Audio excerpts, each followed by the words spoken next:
Again, ang restrainer ay ang mga born-again believers, ang mga tao na nagtiwala lang kay Jesus, no? Ibig sabihin, walang pinagkatiwalaan kundi yung ginawa lang ng Panginoon sa krus ng Kalbaryo. Hindi ang mabuting gawa nila, hindi ang relihiyon nila, hindi yung pwede nilang gawin upang malugod ang Panginoon sa kanila, kundi yung ginawa lamang ng anak ng Diyos na si Jesus Christ. Sapat na at ang dugo lamang niya ang naghugas.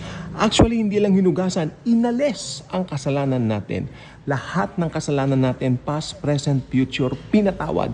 If you are a believer in Christ Jesus, you are already forgiven. Ito na naman po yung mga hirit ng iba. Ibig po sabihin, magkakasala ka na kasi bakit nyo pa iniisip pagka gano'n ay magkakasala ka na? Ba't puro yung pagkakasala ang iniisip nyo? Bakit hindi kayo magpasalamat at pinatawad kayo? Di ba? Kung tutuusin. Imbis na magpasalamat kayo, puro, ibig sabihin magkakasala ka na kasi yun ang way of thinking ninyo eh. Pero kapag alam ninyong pinatawad na kayo, ito pong totoo nito, pag alam ninyong pinatawad na kayo, mahihiya kayo sa Diyos na gumawa ng kasalanan. Kasi may bago na kayong puso. Tandaan ninyo, may talata sa Bible, 2 Corinthians 5:17, baka nalilimutan nyo. If anyone is in Christ, he is now a new creation.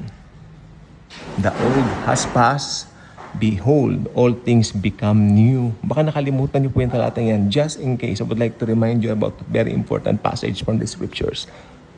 Okay? Ang isang totoong believer, nagkakasala pa rin pero hindi nagpapatuloy sa kasalanan. Hindi lumalangoy sa kasalanan. At higit sa lahat, ang totoong believer, wala nang gana sa kasalanan. I can prove that to you. I can prove that to you. If you feel that way, if you feel something like, nagkamali ka, ay, alam mo na yon. Kasi nandiyan ang Holy Spirit. The Holy Spirit, now if you're a believer, the Holy Spirit is not convicting you anymore, but just reminding you kung sino ka ngayon kay Christ. You are now a new creation. Sabi ng Holy Spirit siguro, you are now a new creation. You are not that same person anymore as you used to before. Okay? So ngayon may bago kang pagkatao. No? Kaya ang mga totoong believers, yung nagtiwala lang kay Jesus, kumbaga ang totoong mananampalataya, nakakagawa tayo ng mabuti dahil ligtas na tayo. Again, ang totoong believer, nakakagawa ng mabuti dahil ligtas na tayo. Okay? Hindi yung gumagawa ka ng mabuti para maligtas ka. That's wrong. We are now capable of doing things. In fact, we are now capable of doing good deeds, good things, good works. Mas marami tayong magagawang good works ngayon dahil believers tayo, dahil ang kapangyarihan ni Kristo ang nagko-compel sa atin to do so. Only the power of Jesus within us ay hindi naaalis yan sa atin. Rested na yan sa atin forever and ever. Okay? Yan po ang dapat malaman po natin. Okay? Mahal ka ng Diyos dahil He first loved you. Dapat alam mo yan. The Lord first loved you. He first loved us bago natin siya mahalin. We cannot respond to anything good coming from us if we don't know the love of Christ. Amen? So, minakabuti ang mahal na Panginoon natin.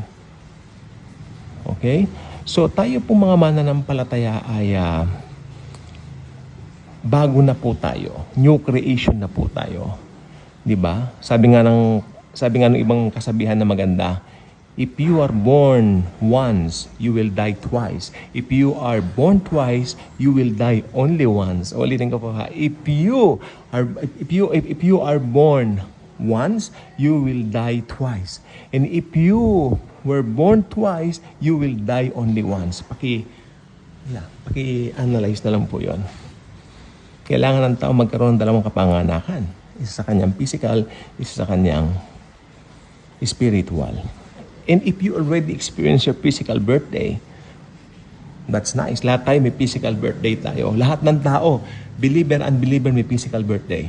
Pero, ang mga Kristiyano lang ang may second birthday, ang spiritual birthday. Now, balik sa topic. Anytime now, the restrainer will be taken out of the way. Anytime now, if you are a Christian, tayo po yung aalisin dito. Ako naniniwala ako pwedeng mas maaga sa September 23. Amen? Walang nakakaalam in a sense na ito ay mystery. Amen? Ito po ay misteryo. At ito po ay hindi pang Hudyo, ito po ay pang Hentil na mga Kristiyano. Ngayon, ang tanong ng iba, paano yung mga Hudyo ngayon na nagtiwala kay Jesus? Mararapture ba sila? Of course, sapagkat sila ay kabilang na po sa church. Amen? Wala nang Hentil, wala nang Griego, wala nang Hudyo. Yan pong ibig sabihin nun. Lahat nakabilang na sa church. Kaya ang mga mararapture, lahat ng mga nagtiwala kay Jesus bilang Lord and Savior, regardless of their nations, regardless ng kanilang lahi, regardless ng kanilang lipi. Kaya kung nagtiwala kay Jesus, mag-ready ka na. Mag-ready na tayo. Papaitaas at papailan lang na tayo. Magandang hapon po.